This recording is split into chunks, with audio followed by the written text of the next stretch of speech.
Hi, I'm Edgar from the Metal Dispatch, and welcome to Metal in a Hurry, the show where I review all the full-length albums by a single extreme metal band in 3 minutes. Make sure to comment below if you're new to today's band, or if you just want to start a fight. In this episode, we are focusing on legendary Long Island death metal act Suffocation, and their 8 albums that have been released as of June 2023. Stick around.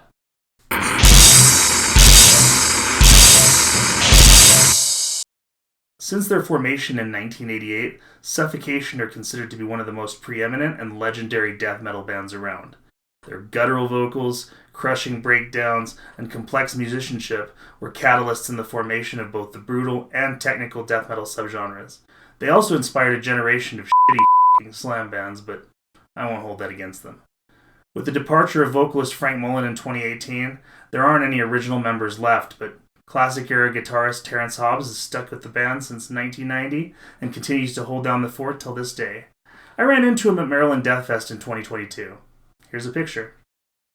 On the subject of Frank Mullen, he did this at his wedding, which is both really f***ing weird and admittedly also badass. You are so beautiful. I made myself In my opinion, these guys have never put out a bad record, so it's a great band to start the series with.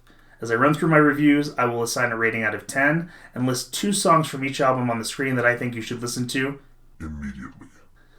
These are called my top shelf tracks, and I will include a Spotify playlist in the description, which will contain all of my top shelf tracks for Suffocation. Remember, I'm only reviewing full-length releases. I know it's a bummer since a lot of these bands have released great singles, EPs, and demos, including Suffocation's very own Human Waste EP, which was the first recording I ever heard from them. But I have to draw the line somewhere. If you're new to this band, I hope that this video can point you in the right direction.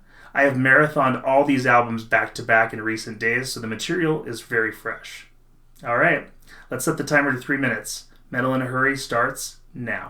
Effigy of the Forgotten. It hasn't held up as well as some of its successors due to its production and the less diverse songwriting, but it's still really sick and was way ahead of its time in 1991. Frank Mullen's deep guttural vocals were unprecedented, and the strings and drums were intense and frantic, with chaotic tremolo riffs and blast beats complemented with devastating breakdowns. Young people these days need to respect the roots of their deathcore chugga-chuggas. 8.5 out of 10.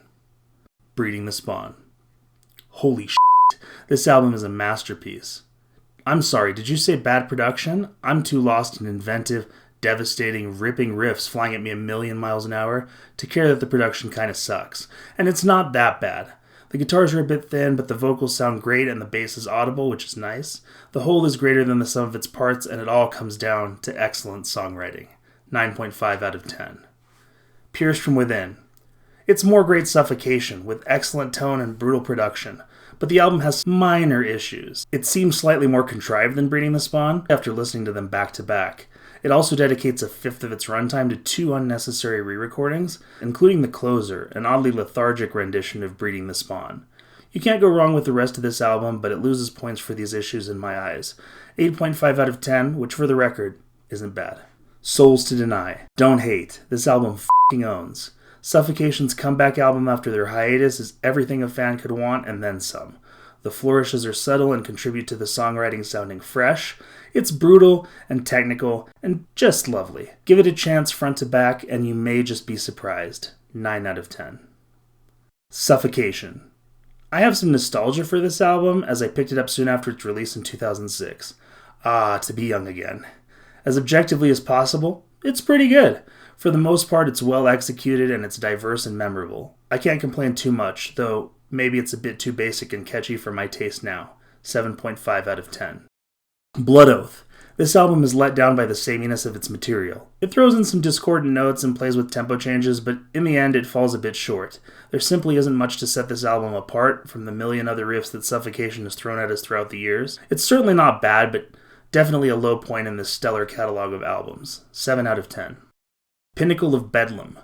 Suffocation experiments with a more modern feel in this album. The music is still clearly Suffocation, but the increased speed and song arrangements all feel more contemporary than albums past.